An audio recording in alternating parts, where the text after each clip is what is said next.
What's up, guys? Today is day 106 trying to make $1,000,000.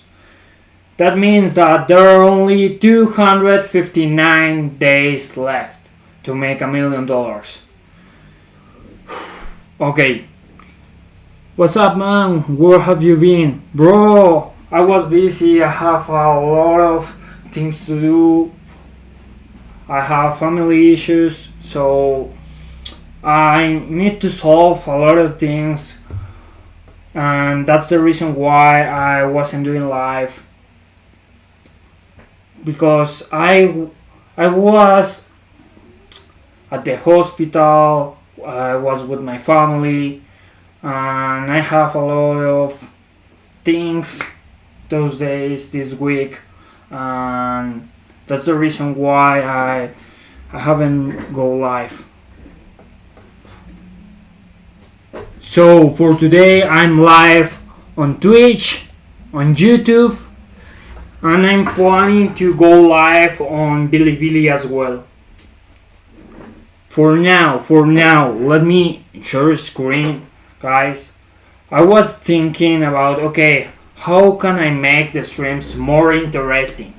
So the first thing, I'm happy for you. I remember the beginning of this when we celebrate every follower as if we're 1 million. Never lose that essence. Great job. Bro, right now we keep growing. Let me put the counter. And I'm going to start making a blog every day. Blogging my life every day. Let me put the counter.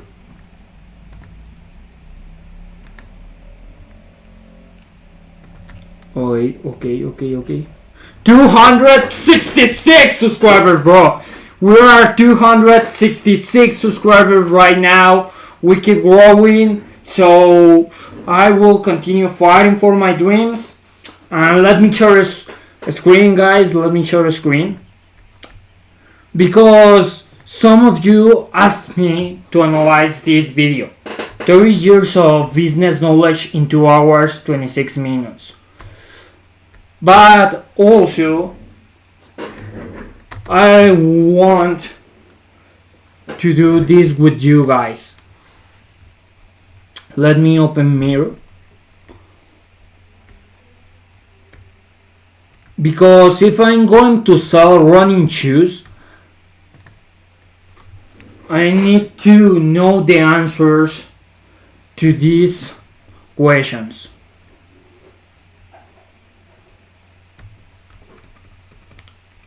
So I need to know my avatar. The first thing I need to do before I starting selling shoes is analyze my avatar, know my avatar, what he likes, what are the frustrations of my avatar,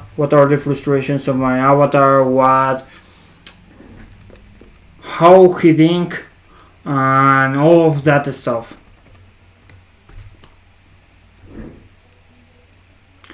So wait.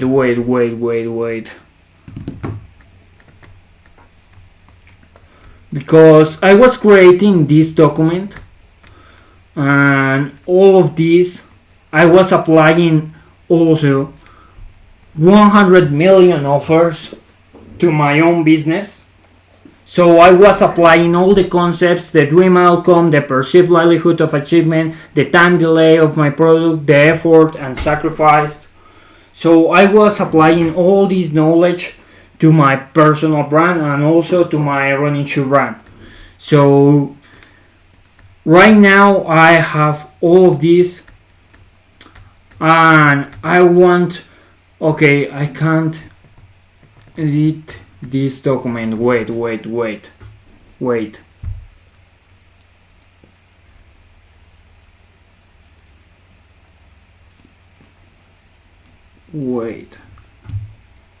I have to clean a space.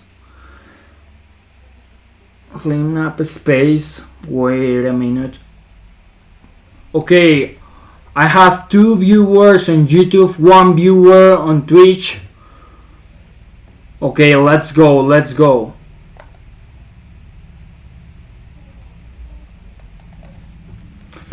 Also, I opened a Discord server, guys. I opened a Discord server.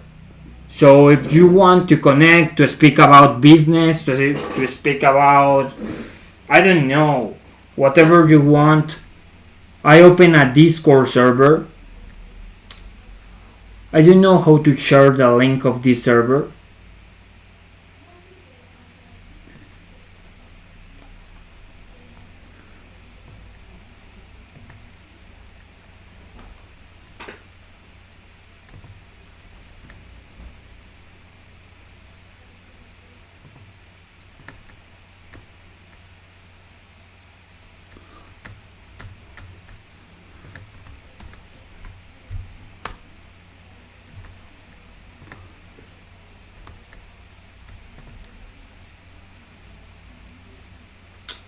Okay.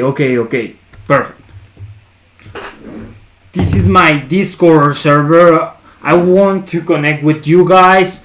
Also, I want to give free value. So, this type of documents where I analyze my avatar, analyze how he thinks, how what they want, and all those things. I'm going to share these documents because I was applying these concepts to my personal brand, and I know that this can help a lot of people. So I'm going to share these documents on Discord.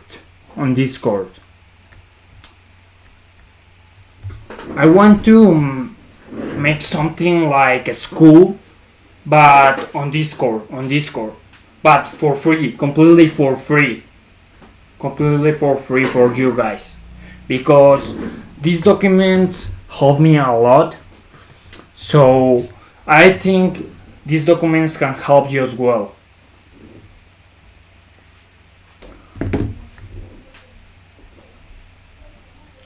So I'm going to find the answers to these questions. Instructions: answer each question with total honestly, as if you were your avatar writing in their personal diary. These reflections will help you deeply understand the inner world.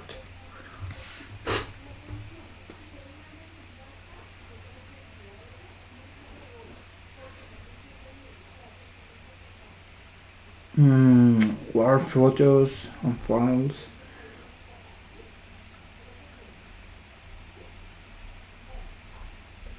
Wait.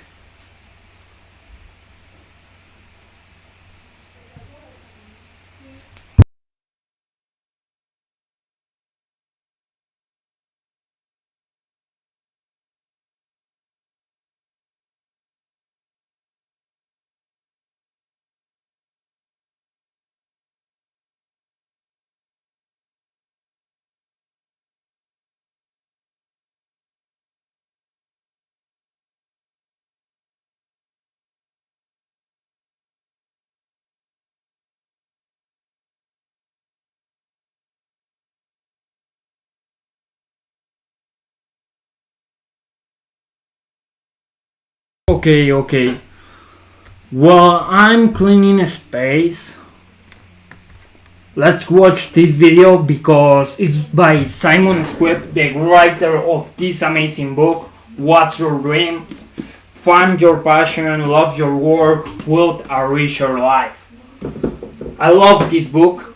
This book is amazing.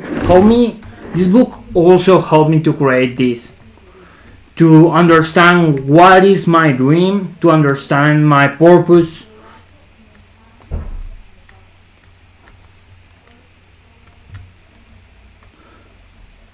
To understand who I am, and to build a business around my dreams. So I create this mirror using this book. What's Your Dream? I highly recommend you this book, guys, because it's an amazing book.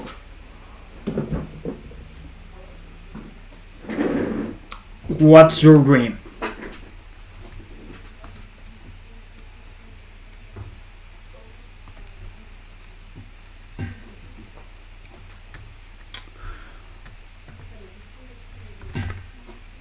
Let me refresh the page. Okay. I'm unable to edit this video for now. I'm going to. Why don't you use Kik? Kik! I didn't think about that. Okay, it's a good option, Kik. Go live on Kik. For now, I'm going live on Twitch and on YouTube, but I'm planning to go live on Bilibili. But I can also go live on Kik. It's a good option. So I'm going to create a Kik account. Probably tomorrow. Tomorrow I'm going to go live. If you receive donations, you receive a larger percentage of net profits. Okay, that's a good point. Probably. Net profit. It's a good option. And I can also engage more people with Kik. But I don't know if my audience would like it, because I know that Kik is very famous in Latam and also Spain, but I don't know if in India, US, United Kingdom is popular. But I should do that. I should go live on Kik. Probably for tomorrow. For tomorrow I will go live on Kik.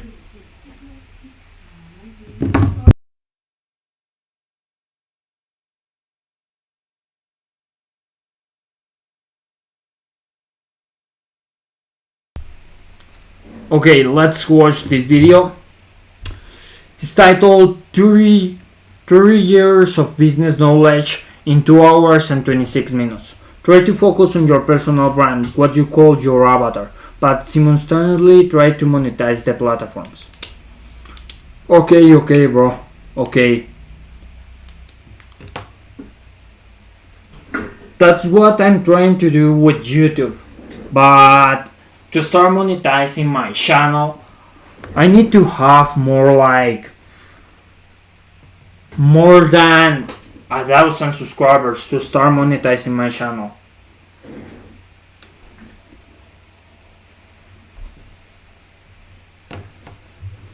Okay, let me clean up space to answer the questions of the document.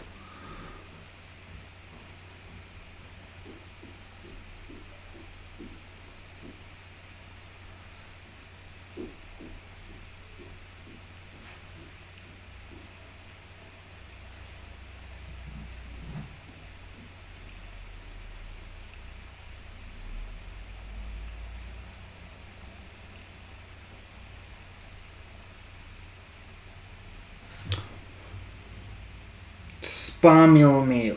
I receive a lot of spam, bro.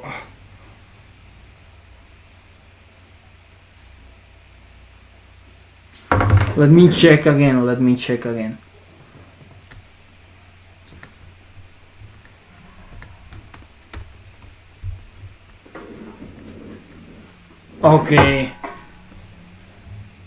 Okay, let's answer the questions. Write exactly what is going through your avatar's mind about the current situation. In my case,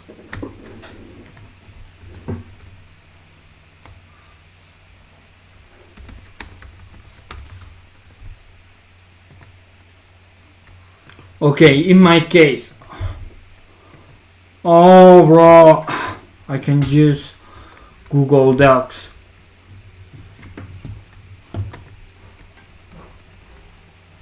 Okay, damn it. Let's watch the video and then we're going to continue with the document while I'm clean space. I am good at only one thing, business.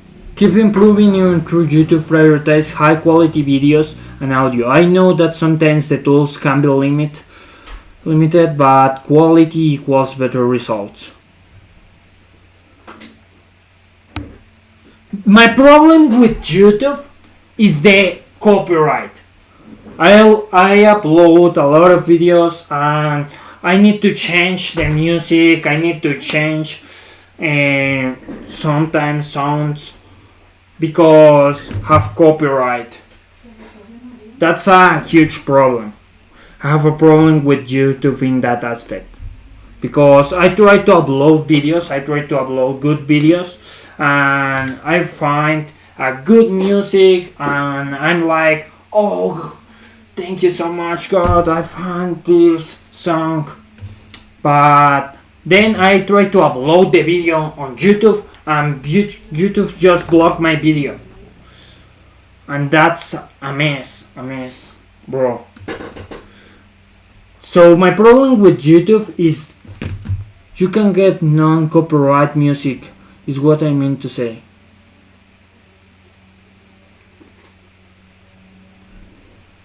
Yes, I need to find non-copyright music right now. But my problem with YouTube is that I try to upload a video that works on Instagram, on TikTok, but when I try to upload the same video on YouTube, get blocked. So I have to find a new song and search for more music without copyright, and that's a mess and a waste of time. Okay. For the last 30 years, I've built 19 companies and invested in 78 startups. People ask me every day to be their mentor and to help them. And they've even offered me £10,000 to help them just for one day in business. I don't want to charge people for help. I want to give you the knowledge for free.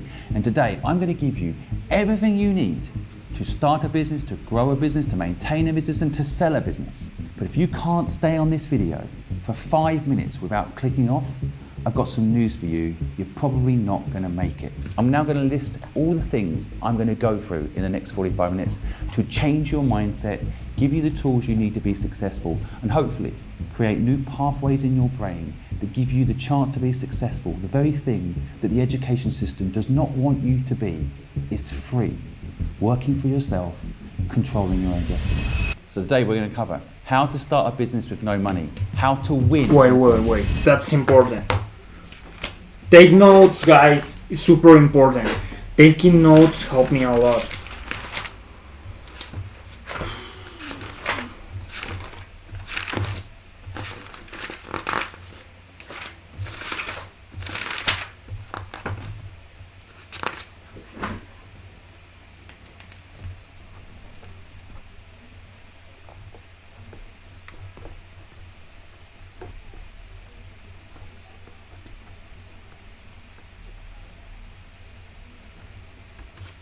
So today we're going to cover how to start a business with no money, how to win and the secret to it all in business, how to lose, important, how to do a mind map, which is much better than a business plan, much more liquid, how to find purpose, very important, to motivate you to get up in the morning, to motivate your team to get up in the morning, and to motivate customers to want to work with you, how to find a co-founder, something that I personally believe is like having a relationship partnership.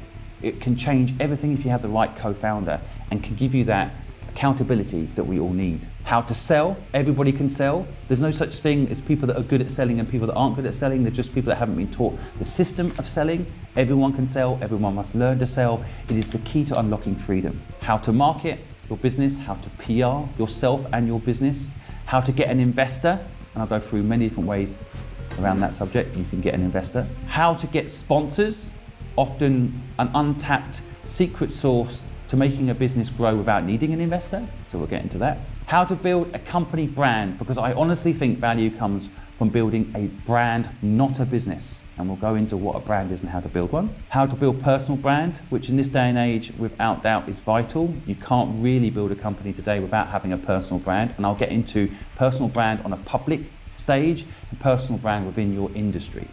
How to hire, how to grow, how to build, how to go global, which is easier than it sounds and probably very important. How so you're to not stuck go in one global? market and Okay, leaving yourself vulnerable. interesting point. How to go global?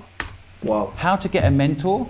There is a way to do it, and nearly nobody does it. And how to avoid big mistakes, but accept luck into your life. Make luck happen in your life. And finally, how equity works and how to sell your business. At the end of this video, you will know everything that's taken me 35 years to know. You will be changed if you watch this video, and I promise you at the end of it, it will cost you nothing and you'll never regret it. How to start. Now, most people tell you to start a business when you have an idea. That's not where a business starts. A business starts with a feeling, an instinct that perhaps you need to make a change, and then applying yourself to learning what is the best way to build something that you love. Now, everybody tells me that starting a business is filling a market gap or finding a niche. That is not true. One of my most successful early companies was a company called Fluid. This company turned into one of the biggest agencies in Asia, which I sold to PricewaterhouseCoopers for more money than I'll ever need. And when I launched that company, there was 500 other businesses doing almost exactly the same. So how did I manage to win? I didn't have an original idea like everybody tells you you've got to have to start a business. You don't start with an original idea. You start with what you like doing. Now, I love helping businesses and people succeed. I love marketing. I could spend all day long studying and understanding marketing. Every time someone launches a new business, I want to understand how they made it successful. I'm obsessed. I enjoy it. It's my hobby. There is no work-life balance. There is only syncing up your life with your business.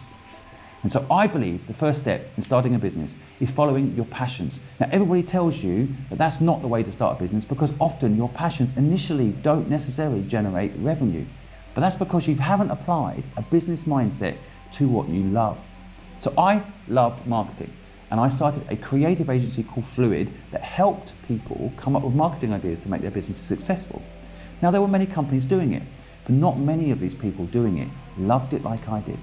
So I evolved my marketing abilities, pushed the boundaries of what was possible, used new technologies like at the time email marketing and direct marketing that no one else was doing because I was obsessed with what is the latest thing. And for you, the way you do it is you've got to write down what you like doing and you've got to write down what you don't like doing. What you love doing, you've got to get really good at.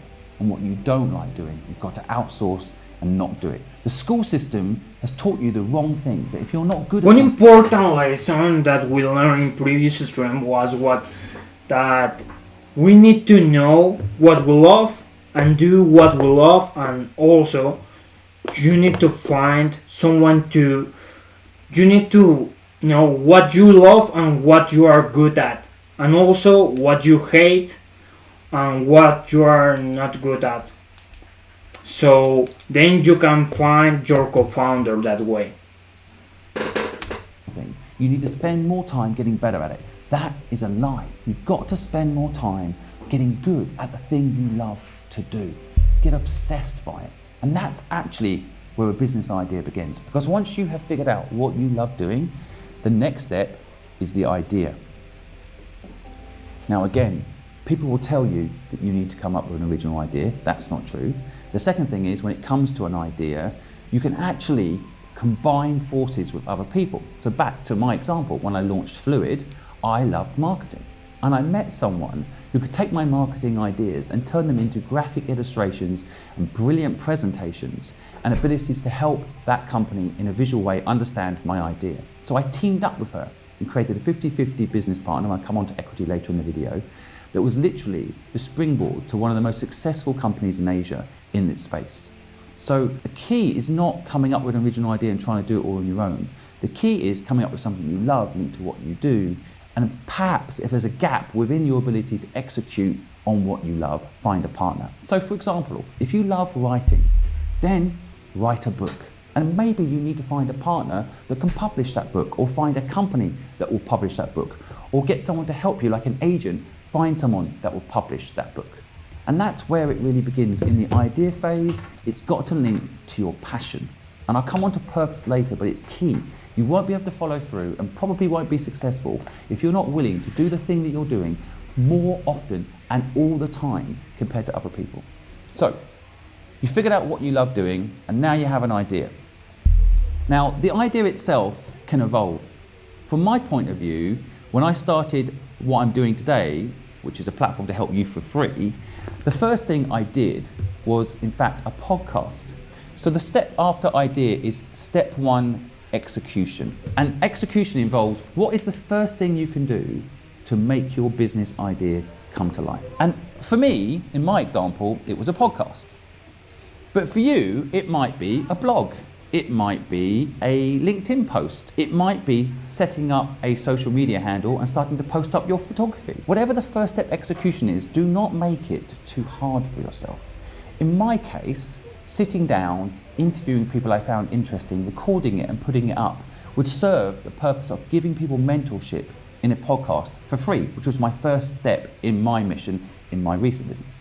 So all I really did was get a microphone, sit down and record conversations. Now, if you go back and look at those very early podcasts, the execution was not brilliant. The guests were good, the execution was not great. I had a rubbish microphone, I had a rubbish camera, and I slowly improved. And step one is come up with a simple execution plan. Step two. You don't need to be a Simple YouTuber to get customers execution from plan. YouTube. You just need people to click your videos.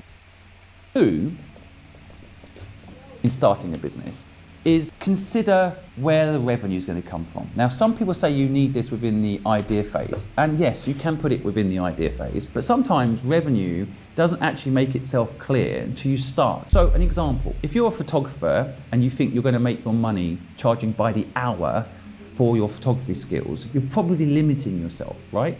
So you're probably better off initially taking pictures of things you love and putting them up online and seeing if people would buy them, seeing if people would license the pictures, experimenting with revenue models and seeing what sticks. Sure, maybe people will book you by the hour, but why would you start off with a revenue model that limits yourself? So I think when building a business, the thing to really think about is not necessarily revenue, but experimenting with different ways to make money from the thing that you are doing. So again, when I launched Fluid, most companies charge by the hour for their marketing consultancy service. We didn't. We charged by the outcome of what we did. So if we helped a company be successful, sell more product, we took a percentage of those sales. Now, that was not part of most companies' business models, because most people start with an idea and then they do a revenue model and then they start. A famous quote is, everyone's got a plan till they get punched in the face. And the truth is, when you launch a business, you just want to keep yourself nimble, like a boxer. You want to see what is going to be the best punch combination for you to make your business work. And finally, when starting a business, step three is you've got to make sure your purpose is strong. Now, you've made sure that you enjoy what you do, and that's great because that's going to help you get up in the morning. But actually, I believe new businesses today need to think about what they're going to do to make a difference in the world. How are you going to make sure that people want to work with you? How are you going to make sure that what you're doing isn't just for profit? Because if it's just for profit, everybody that works for you is going to want more money. Everybody that's working with you is going to want to pay you less. But if you have a purpose bigger than yourself and identify that purpose and install it in your business, I promise you, you won't be managing people anymore. One of the biggest stresses of building a company. You won't have to manage people because you will only have to manage purpose. Now, I'm going to go into more depth how this all works. One of the aspects that Simon speaks about in his book was that your dream is like your final goal and your purpose is like the fuel. So without the purpose, you can't achieve your dreams. So one important thing is to have a strong purpose. But a lot of what I've talked about here already has cost you no money. You haven't had to spend any money. Now, even if your idea is to launch an app that costs £1 million to develop, start off with a service business. Start off with a revenue-based model that can get you there. So an example is Airbnb. When they launched, They actually sold cereal boxes at conventions. It was enough to be similar to Airbnb because some of the first accommodation Airbnb ever sold was at conventions. People would go to see Obama speak, go and see different politicians speak at these conventions, and they would rent out rooms on Airbnb later. But initially, they sold cereal boxes, Obama reels, at this event, at these events, to get to know their customers, connect to their customers, have a conversation with their customers, and make money. And that is the money they used to initially get the business going. So I will come on to other steps later now in the video about raising money and other ways to do this. But if you do these first few things, your business is up and running, it's cost you no money, and I promise you, because it will have purpose, because you like it, and because there's a revenue model behind it, you will do it, it will happen. So how to win in business? Let's say you've already got a company, you're not winning and you want to win, or you want to know the secret formula to winning. And having built nearly 19 companies, I'm on my 19th business now, how to win in business is actually very simple. Now I mentioned earlier having purpose and you personally being passionate about it, that's definitely going to give you an edge, because most people are not loving what they're doing. So if you are, you're already winning. But there is a secret formula to winning, and that starts with a couple of things. Number one, delayed gratification. Spelt completely wrong. You get what I mean though, right? Delayed gratification is the number one reason that businesses win. You don't rush to charge customers, for example. You let them help you succeed. So the first customer I ever got in my agency, Fluid, I actually did the work for free. Now, a lot of people say don't do the work for free. I don't agree. I built up a relationship with that customer. I over-delivered when it was free. And that meant once they were happy, not only did they use me forever, for the 16 years that I ran that company, they also recommended me to everybody. They felt like they were part of my early journey. That's also important. I was reading in one of the pages of this book. Let me share with you what I learned. I have always lived by the mantra, create flow, monetize flow, then add friction. So you can start doing everything for free. And once you create flow, then you need to monetize flow, and then you add friction. Then you find new ways to make the things you are doing simple, easier. So flowing practically drives this practice. If you can get demand flowing in, then you have no idea whether what you have is good. I'd rather do more for every customer and have cash flow coming in, then optimize my business but have zero cash flow coming in after, and zero idea about what I need to adjust to better serve my customers. So the best thing you can do is to create flow, and that's what Simon Squibb is speaking about. He was doing the work for free, and then he create flow, then he monetized that flow, and then add friction. Create flow, monetize flow, add friction. Your customers on side is another element of winning, but realizing that if you delay getting gratification, you will make more money. And there's so many examples of this. If you look at big businesses, they spent years making no money. And then when they had the system all in place, huge databases, for example, then they can monetize. And people don't wait long enough. The other thing you can do is have a very strict moral code within your business, a culture. Culture will eat strategy for breakfast every single time. You've got to make sure that your culture in the company is client-centric. A good example of this is Amazon. I'm just saying that they do actually focus on their customers as a culture. And I think that a lot of people are too busy, for example, thinking about how they can get money out of their customer and not thinking how they can bring value. And if you want to win, bring value. You want loyalty, bring value. You want them to follow you, promote you, share you on their stories, care about you, talk about you when you're not in the room, then show them some love. It sounds simple, but people don't do it because they're too busy not waiting for the payoff and too busy not installing a culture of patience, a culture of caring about your customer. And then the final thing is luck. Now, luck is not a subjective thing. Luck, I have discovered, is hackable. And you can hack luck 3 ways. One important thing that Simon Squid said, one of my favorite quotes is, the more risk you take, the luckier you get. That's a quote by Simon Squib. The more risk you take, the luckier you get. So you have to take risk. Right now, I'm taking a risk. I'm taking the risk of starting a business. I'm taking the risk of going live. I'm taking the risk of post cringe videos. I'm taking First, risk. Be persistent. And what I mentioned earlier about purpose and loving what you do will help you be persistent.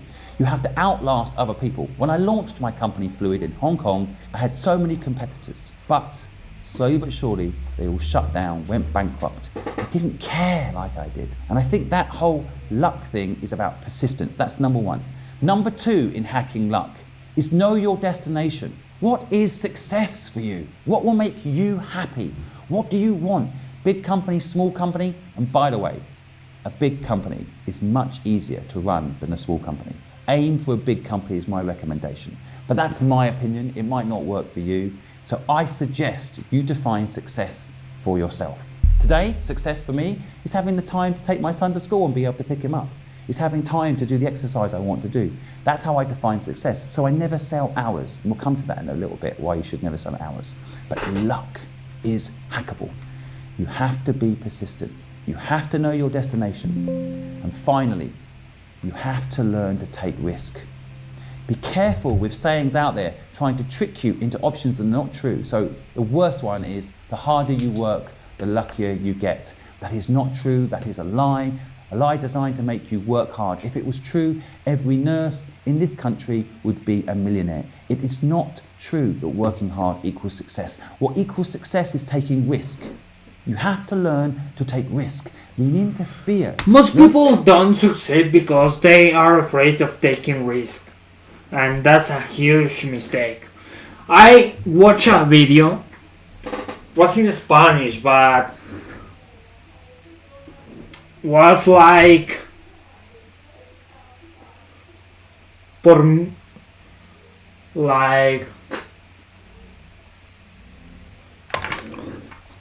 let's translate that. I don't remember the quote.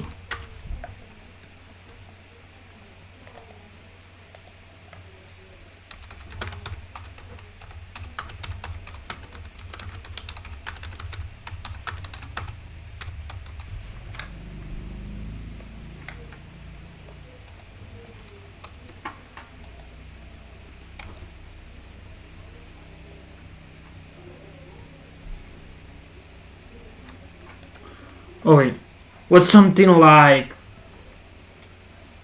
because he was afraid someone even worse scored the goal or something like that. We are scared of taking risk of starting that business or posting that video. We are scared of going live, but at the end, if we don't take risk, someone even worse scored the goal. So we need to take risks. Right now I'm taking risks.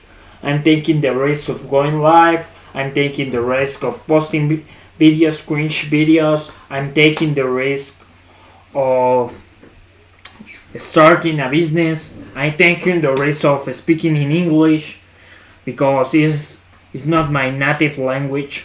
So I'm taking risk.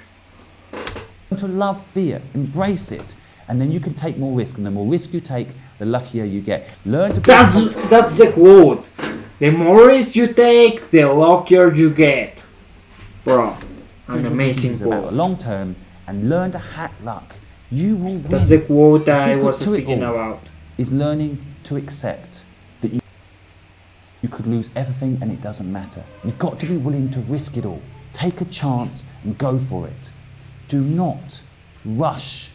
Do not see this as anything but a marathon. It's not a sprint. Enjoy the journey, don't rush. No one can beat you if you do it. So delayed gratification is key. Brands like Facebook and Instagram, although I'm not a fan necessarily of these platforms, they personify this concept. They did build massive user bases, but they didn't monetize them at the beginning. They waited. They just kept building value in their platforms for the users, and more people kept signing up. And they didn't actually monetize for a very long time. I think Facebook was nearly 10 years before it started making money. And although I'm not suggesting you wait 10 years and those companies have different investment structures, which we'll talk about a bit later, it is important to understand how important this is to building a successful long-term business. Do not think about making money straight up. Build a brand, not a business. And those businesses like Whoa, that's super important. Build a brand, not a business.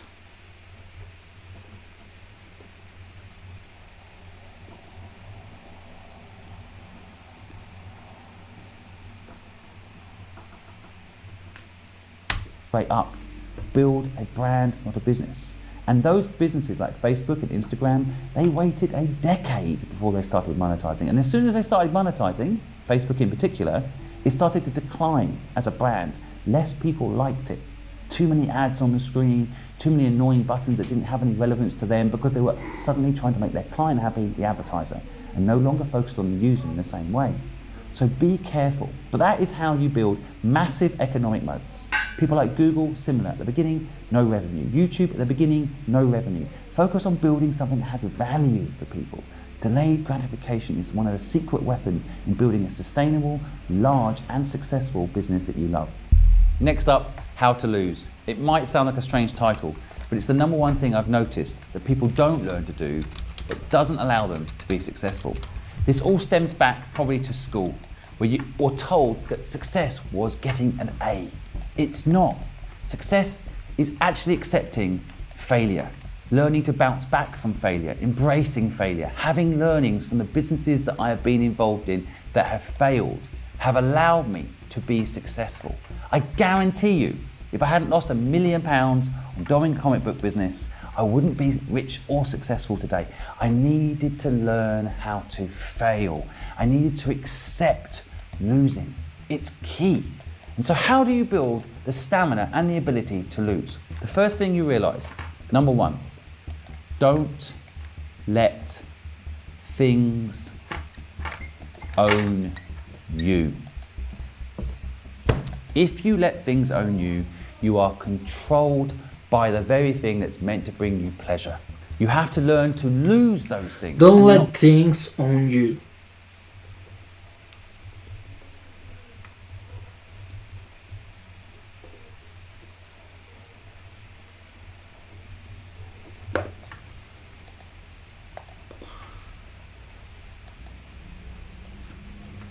Care about those things. The second thing, This new life is a tier to 2 Star Wars, lose, like you said. It's just fun you to see, even, need you know, like, I know to he let your short-term ego go. Now, ego is actually a very powerful motivator, and there are different types of ego. The ego I'm talking about here is driving around in the right car to give an image to people that don't care about you that you are successful.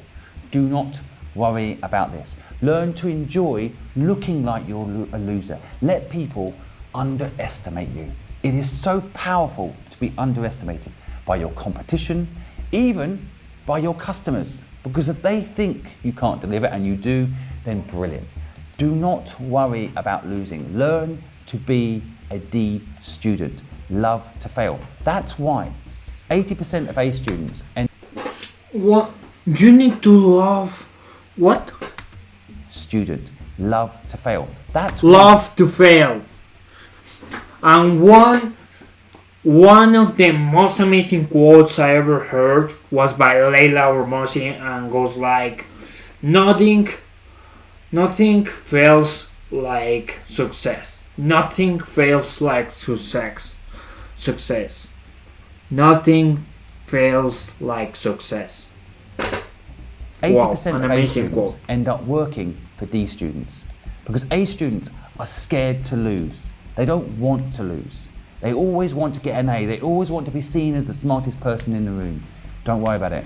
Learn to lose. Learn to embrace getting a D. And getting a D in business means take your time. Don't let someone else decide whether or not you're success or not. Do not let anybody else tell you how to do things. And ironically, power up your ego in a different way, an internal ego that tells you you're not a loser. You know where you're going. No matter what people judge you based on the car that you're driving or where you're living or what you do with your day, don't let them decide that you're a loser. Let them think whatever they want. Learn to love losing. Learn to embrace failure. I promise you, if you think that the worst is if you try something and you lose everything, it doesn't matter, you can go again, you will succeed. I guarantee it. Next up, I want to teach you something practical. How to do a mind map. So many people teach you in business to do a business plan. Forget that shit. There is no use for a business plan. What you want to do is map out where your business could go, how it could go, and understand the different directions in which to take your business. And I'm going to go through how to do a mind map next. Now, I have never seen anyone teach anybody how to do a mind map. And the reason I think that no one teaches this is because there's no template to sell you. There's no product to sell you. How to do a mind map.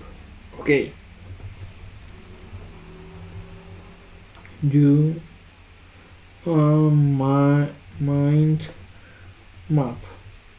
Perfect. You around a business plan has a million ways to make money out of you, and none of it works. These business plan things actually kill companies. I've seen people write up massive business plans, stick to it, and die. A mind map, however, will cost you nothing to do and actually leaves you nimble and free to explore where the business can go. And it's so simple. It starts in the middle with your hobby. Whatever that is, what you love to do. Second part of a mind map is the business. I can't spell, but don't judge me for that. Luckily, I know I'm doing a business. What is the business? So what is your hobby? What do you love to do? And ideally, it now links to the business. Now, with the business, and I'm going to use my company as an example, hopefully it translates into what maybe your idea is. But in my business, which is what we call Free Humanity, the name probably gives it away, what we want to do. We want people to be free, to do what they love. So within Free Humanity, this is what I did when I first started the business 4 years ago. I looked at different ways that I can make the business work. So off here, I wrote podcast. Right? Actually, as I mentioned earlier, this is one of the first things I actually did. So from a podcast, what comes off it? Well, I built a network. Right? I'm now doing a mind map of something I actually have already done. In my case would be my hobby, creating videos, creating content. The business, how can I connect that with a business? Like, I connect that with my dream. Let me share a screen. I made the same but with my dream.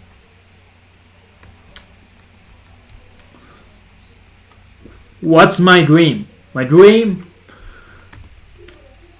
is to create a world of impossibles.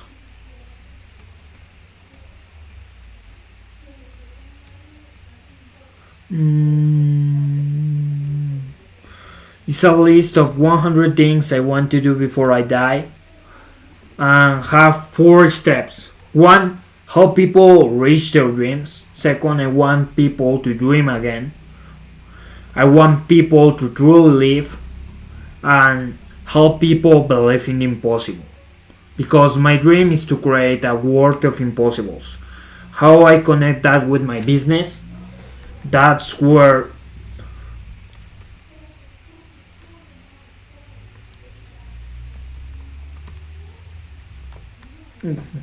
my business was born, Big Way. I started a running shoe business. So I help people, I want to help people, the best runners in the world, to go beyond their human limits with my brand. That's how I create a world of impossibles. So I help them with running shoes, go beyond their human limits, change their mindset, and help them with that.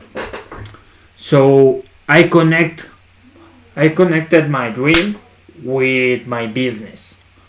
But also I connect content creation with my business, with my dream and my business, because I want people to dream again. So I create videos speaking about dreams, speaking about chasing your dreams, and I speak about business because I think that my hobby is as well business, doing business. So I connect that with my dream. How a mind map works when you're building out a business of value. So one of the benefits of doing a podcast was a network. In my case, I managed to interview over 200 of the world's most successful entrepreneurs, which are now part of my life and help me with what I'm doing, help you on helpbank.com. That was one of my ambitions, and it was on my mind map network. The second thing was brands. I realized if I did a podcast, I could probably make revenue from brands. Now, with a mind map, you can get bigger and bigger and bigger with mind maps. There's no stopping how big a mind map can get. Just like your brain is infinite in its ability to think, a mind map is also infinite. And when I wrote the original mind map out for my business, I thought brands, and then I started listing them. So in my case, GoDaddy, Tide Banking, Adobe.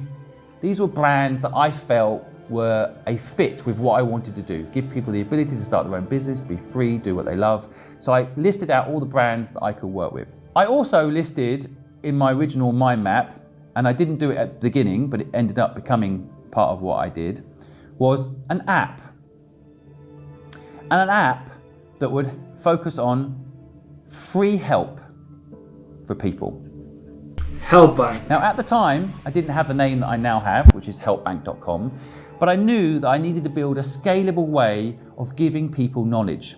Now what I didn't know back then that I know now, a quick bit of insight, is that app is overused as a word. It's actually not an app that you need to build at the beginning for most platforms. You need to build a web-based platform. Why? Well, if you build an app, you have to go in the App Store or in the Google Play Store. You get restricted by one of those two locations. So people that have a Samsung phone can't access the Apple Store to download your app. Why would you, when you launch something, restrict people from getting access to it?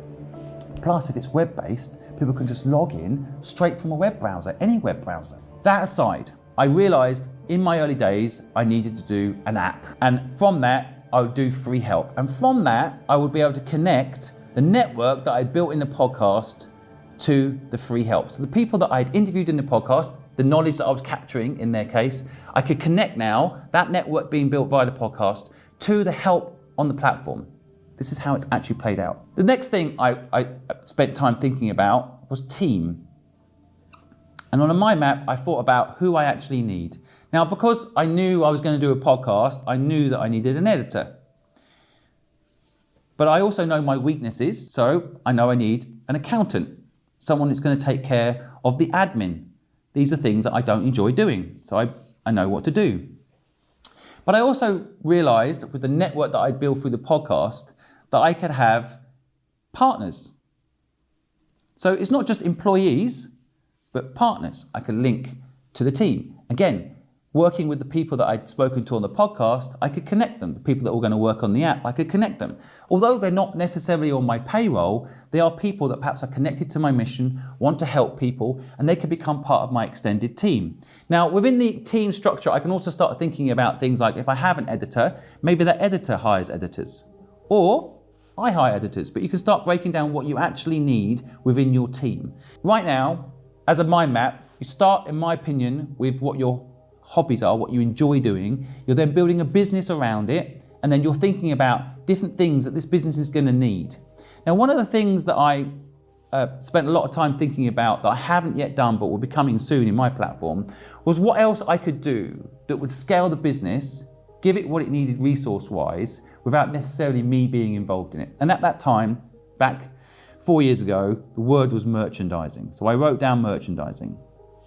Now, I think it's actually evolved now. It's beyond merchandising. But from that, I wrote down, of course, what everyone was doing 4 years ago, t-shirts and caps, that sort of stuff, right? Stuff that, maybe the word free humanity would look pretty cool on.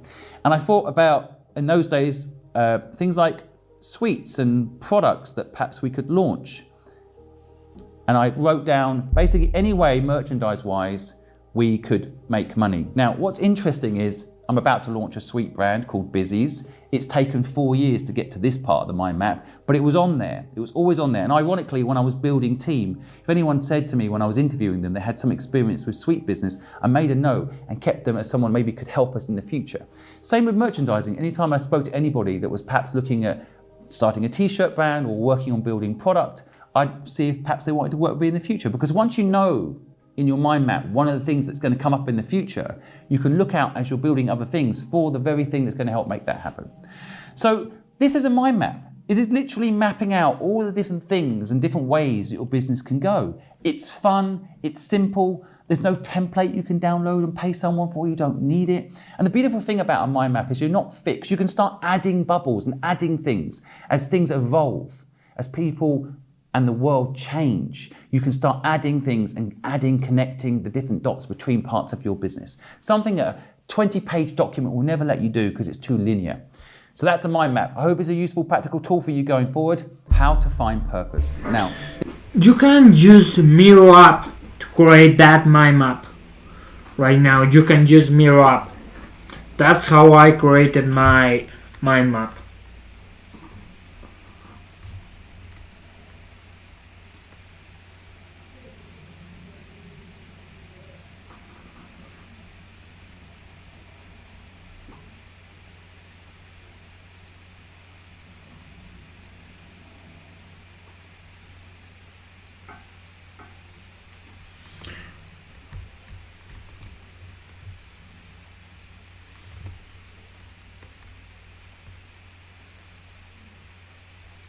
I'm going to add in this part creating a world of impossibles.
Creating or create a world of impossibles.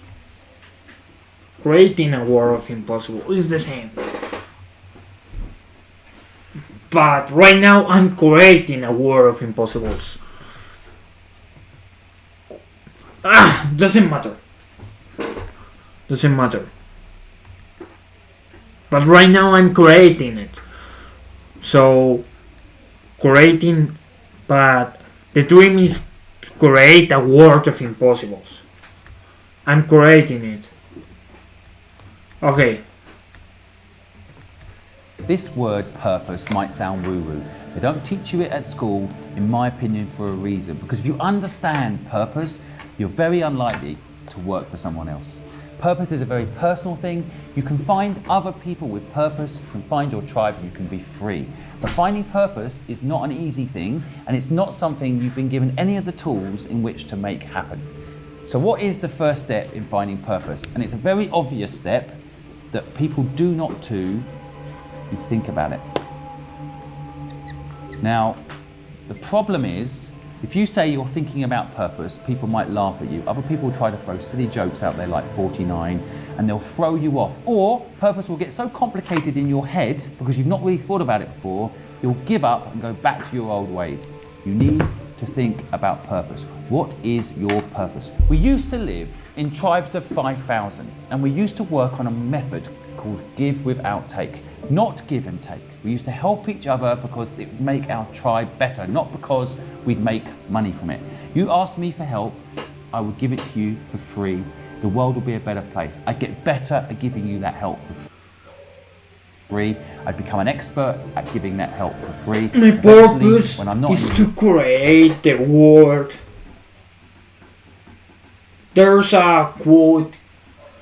If you don't like I just want to say this. If you don't like the world you see, build the one you believe in. My purpose is to build the world that I believe in. Because I don't like the world I see. So I'm creating my own world. That's the reason why my dream is to create a world of impossibles. People will talk about me and what I do because I become so good at helping people.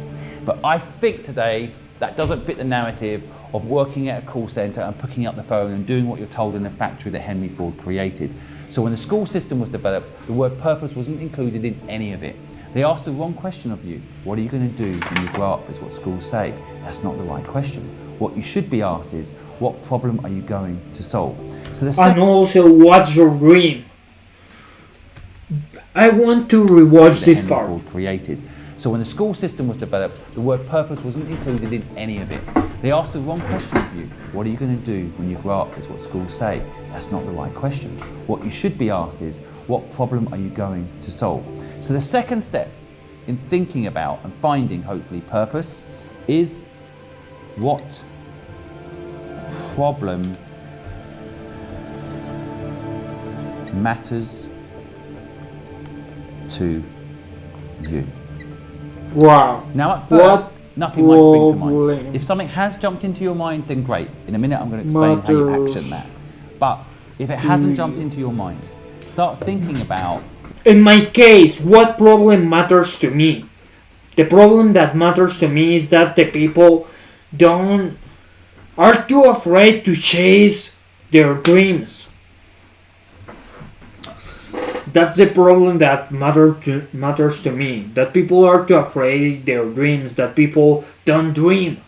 That's the reason why in this mirror I want people to dream. I want people to dream again. Help people to reach their dreams or chase their dreams.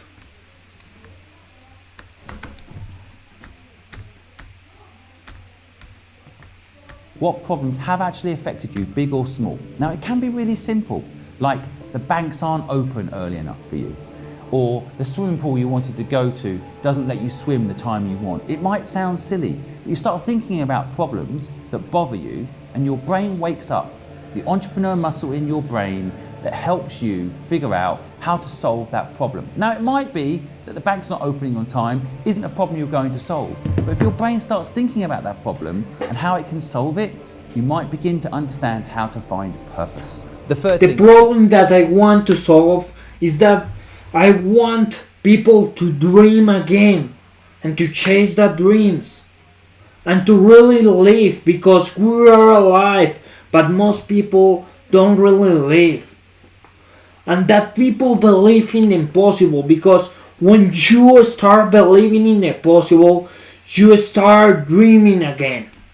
You start creating. That's the reason why we can fly right now. We can go to the moon right now, because someone doesn't limit himself to what is possible. He chased the impossible. He chased a dream. Going to the moon seems impossible. Flying seems impossible. But right now we fly. We have airplanes. Right now we have spaceships. Right now we can go to the moon. And in the future we are going to go to Mars. So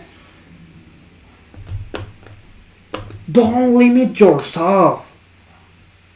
Don't let a don't let a mediocre. I don't know how to say that mediocre.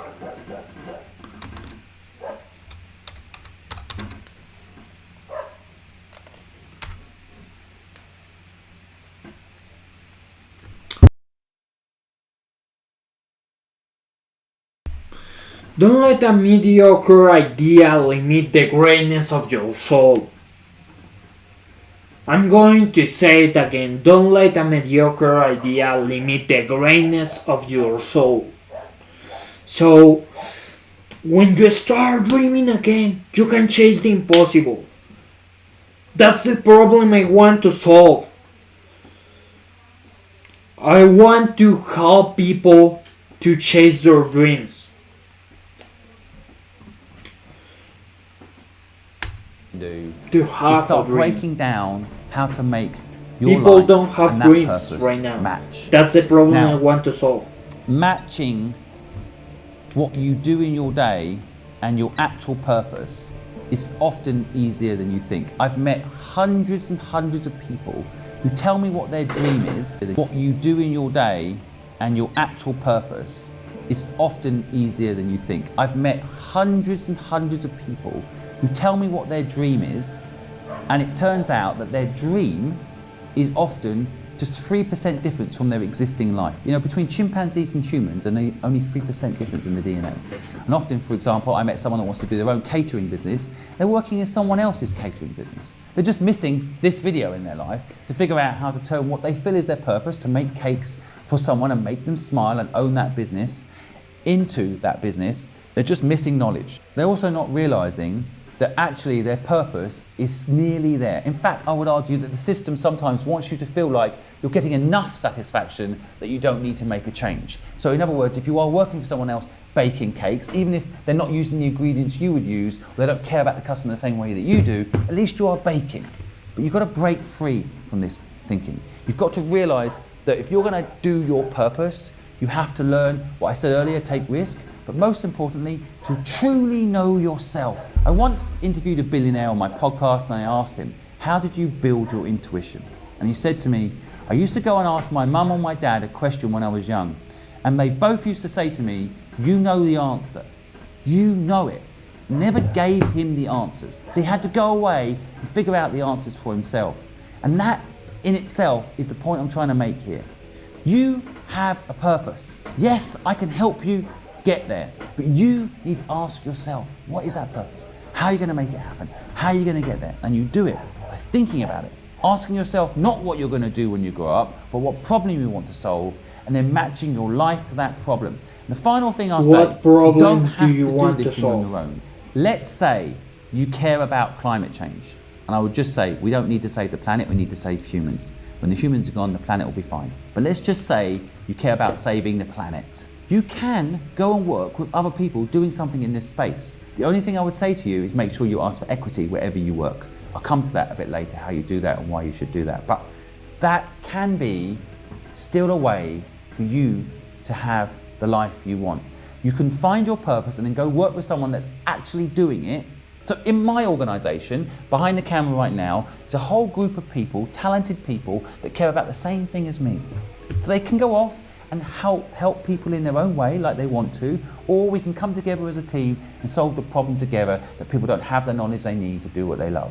What I have noticed is that once you find your purpose, and this is what you need to be careful of, is that you don't think that it's such a big purpose like solving the world's problems, that you don't do it. You can team up with other people to do it. And I will tell you, 1 + 1 = 11. Remember that. Once you know your purpose, you can seek out people and communities and old days tribes to help you go and fix this problem with other people.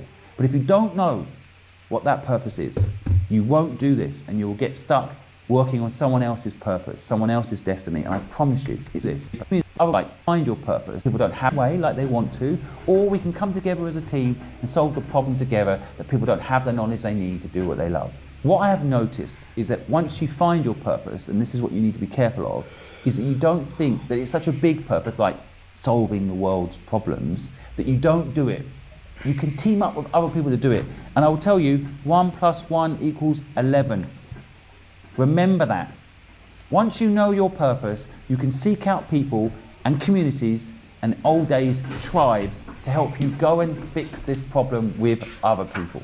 But if you don't know what that purpose is, you won't do this, and you'll get stuck working on someone else's purpose, someone else's destiny. And I promise you, it's harder to work for someone else than work for yourself, despite what you have been told.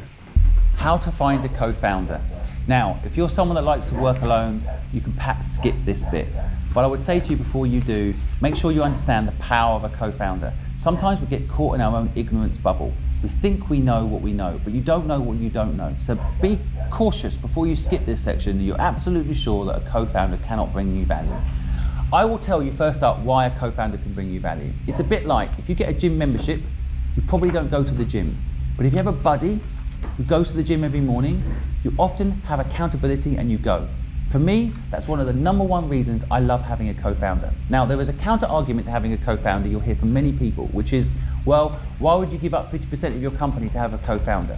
I personally would rather have 50% of a business I enjoy that's successful than 100% of a nightmare and a failure. And I honestly think, with all my heart, that if you get a co-founder, your life is better. How do you get a co-founder and what should you look out for is something I'm now going to cover. But I want to just say, you have to think carefully about the equity structure. And later in this video, I'm going to talk about equity, and it's going to be important, and it's going to connect back to this. But for now, I'm just going to talk in this bit about how to get a co-founder. Now, the first step is to identify what I said earlier, which is, what do you love to do and what do you hate to do? Be honest. I love to record videos. I like to edit videos. I'm good at editing videos, I'm good at recording videos, but I think that I'm not good at the script, at the storytelling. I like that part, but not so much. No, I like that part very much, but I'm not good at it. I think. I'm not good at storytelling. I don't know why, bro, but I'm not good at storytelling. That's why I'm training my brain muscle, mental muscle to improve my storytelling. Because at this point, I think that I'm not good at storytelling. I'm not good at storytelling, but I'm improving. That's why from today, I decided to start blogging my daily life. Post a daily short, a daily reel, a daily TikTok, blogging my life. No limit day. So I'm going to vlog my day every single day to train that muscle and improve my storytelling. Be clear. Hate and love, right? Hate and love. Now, once you've identified what you hate to do and what you love to do, you can identify what is the perfect co-founder. Because you want someone that has the opposite skill to you, but, and this is very important when looking for a co-founder, I'm going to put it as number 2, has the same moral code. This process of finding a co-founder is pretty much the process of probably finding a partner in life. You're going to spend a lot of time with this person's going to become literally your business life partner. And if you do it right, it is for life. Like I have in business, done businesses with people, and even when I've sold that company, I've done another business with them. If you get it right, it is a lifelong partnership. And so you want to make sure you're honest and clear about what you hate doing and what you love doing so that the person comes in and works with you. One, doesn't question you or cross over with you, lets you run your area and gives you respect. Equally, you have the same with what they do. You write down exactly, in detail, what this person looks like. And I would go as far as to say you write down how tall they are, what they look like, how they speak, their background, where they're from, everything you can possibly think of. Just as if you're picking a partner in life. What is it you're looking for?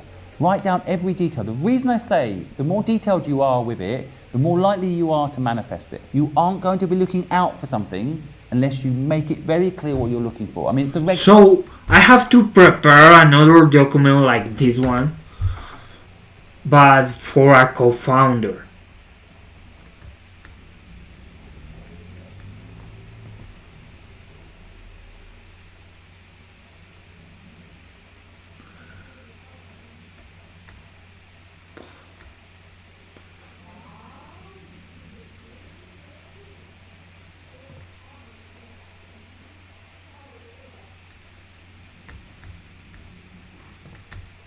Car theory, right? If I suddenly tell you the words red car, you're probably going to see a lot of red cars. But if I don't mention red cars, you probably haven't seen one at all today.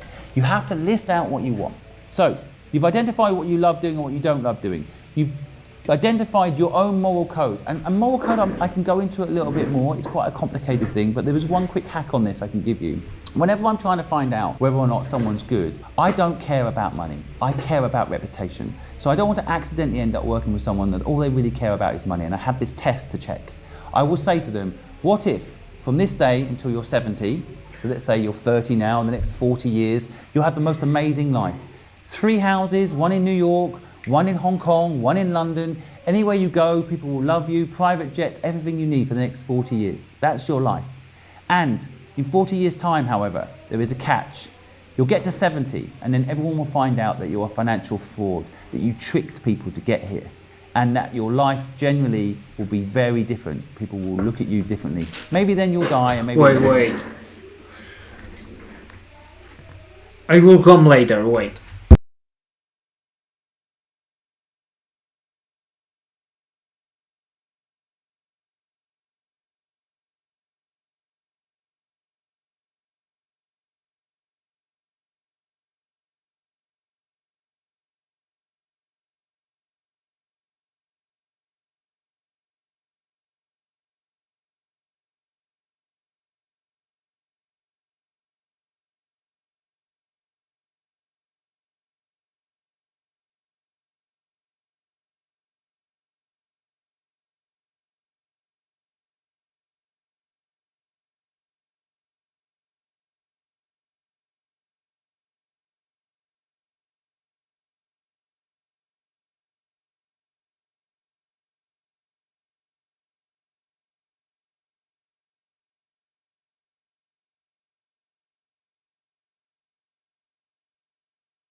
Doesn't matter, but that's your life. Do you want to take the deal?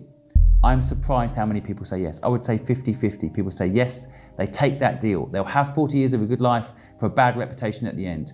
Be careful with people like that, is what happens in my brain, right? Because that is the Murdoch story. That is what Murdoch did. His son's committed suicide, his name is in the dirt. No one ever wants to hear that name again in their life, and a lot of people were hurt. So I use open questions and philosophy to figure out whether or not it's someone I want to work with, and you should do it too, because you don't want to be in partnership with someone that doesn't care in the same way that you care. I'm not here to judge what is right and what is wrong. I'm here to tell you how you can check that what's right for you aligns in your business, in your culture of your business, and more importantly, in your day-to-day personal life. So you've identified what you love and what you don't love. You've checked the moral code in every way you can of the person you want. You've drawn lines in the sand, what you're not willing to do, and you know what this person looks like. The final thing is Post-it. Now, Post-it is very simple. You start telling people you're looking for this person. You post it on LinkedIn. You post it everywhere. You ask people. You make it clear this is what you're looking for. You look out for it in cafes, when you're out having dinner, when you're at the supermarket. You look out for this person because they're out there. You just have to have your eyes wide open. Of course, You can go on helpbank.com and ask people if they know someone like this. You can use the tools around you to get what you need. But ultimately, you've now set yourself up with every chance of finding a co-founder. Now you're going to have to sort out the equity structure and get that right. I'm going to come to that in a minute. But that is how you find a co-founder. And in my opinion, it's one of the most powerful things you can do to ensure success in your business.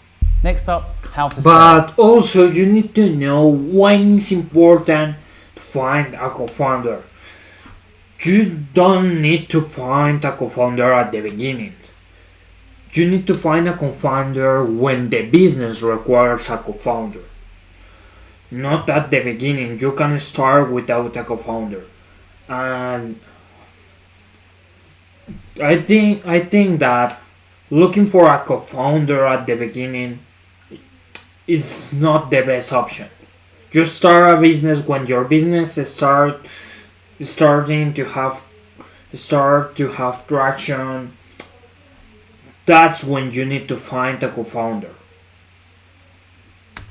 Now, anybody can sell. It's a system, it's a philosophy, and anyone can do it. I don't care your background. You can be an introvert, you can still sell and understand the systems of selling. And if you are presently selling, I promise you, you are missing a few tricks that I'm going to try and help you with now. First up, how to sell is not what you have been taught. It is not, here's my product, this is how much it is, and this is what it does. The first thing in sales that you need to learn, and the number one thing I learned through the hard way of doing it, is sell the sizzle, not the steak.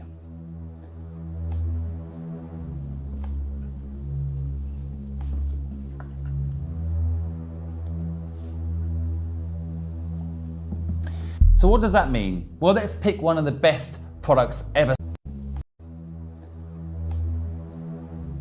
One thing I learned through the hard way of doing it is sell the sizzle, not the steak. Sell the sizzle, not the steak.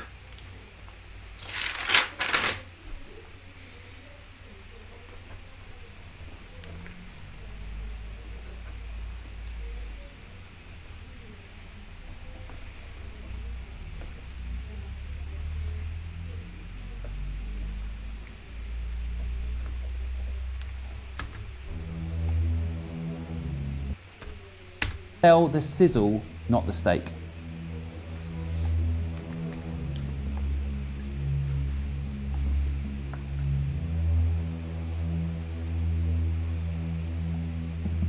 So what does that mean? Well, let's pick one of the best products ever sold, Apple products. Steve Jobs used to always set up events where he'd invite 3,500 people into a room, all the right tech reporters, all the right people, and he would then present to them the sizzle. He would not say, here's a phone with an Intel processor that has this and has that. He would talk about how this product was for the game changers, for those that wanted to do things differently, for the creative types. He was very specific about what the sizzle is. He didn't sell the steak. Now, in that process of selling, there's a couple of other lessons that Steve Jobs teaches us. Of course, he doesn't sell to millions through social media. He picks a community, 3,500 people in a room, he sells to them, he connects to them, he talks to them, and they go and talk to the rest of the world. Getting someone on your side selling for you is one of the most powerful ways to sell. The number one salesperson in my last company was my accountant. Why? Because I gave her the tools to sell. I told her what we did and how we did it. I showed her the sizzle through the numbers. We helped clients be more successful. We helped businesses starve off bankruptcy. We made sure companies did well, and she was proud of that. She would sell the sizzle. She'd sit with her other CFO friends at lunch and she'd say, we saved a company from going bankrupt. We made one company an extra £1 million a month they didn't expect. She would tell people the outcome. She wouldn't say, oh, I work for Fluid and we have marketing ideas. That's not exciting. She talked about the results. She talked about the philosophy, the sizzle. The second element of learning to sell is understand the process of selling. So many people don't. So many people start on what I call the third step. And you need to do 2 steps first before you ever start implementing the third step in sales. So the first step in any sales is understand your customer. Now it sounds so obvious, and I'm shocked How many people don't do it? I often get emails that say, Dear John, or they say, Dear Simon, I really love what you're doing X, and they haven't actually researched what I'm really doing. However, when someone sends me something and understands what I'm doing, is clear on how they can bring value to me, I sit up and I listen. And that is the number one thing that people don't do in the first step of sales. Enough research. They do not spend enough time understanding if the person they're talking to actually needs them. They spend way too much time selling to people that don't actually need what they've got to sell. Don't waste your time with people that don't need what you've got. Focus on the people that do need what you've got. First step. Wow, super important. Focus on the people that need what you got. And that's why I need to fill this document, because I need to understand who are the people that need what I got. Do they need you? Get to know. Okay, I'm going to stop here, guys, because at this point I have 0 viewers, 0 traction, but I will keep going live, and we're going to finish this video tomorrow. Thank you so much for watching, and see you in the next video, in the next live stream. Thank you so much. Probably see you tomorrow. I don't know. Remember, find your purpose, find your dreams, because at the end we only have one life, one shot.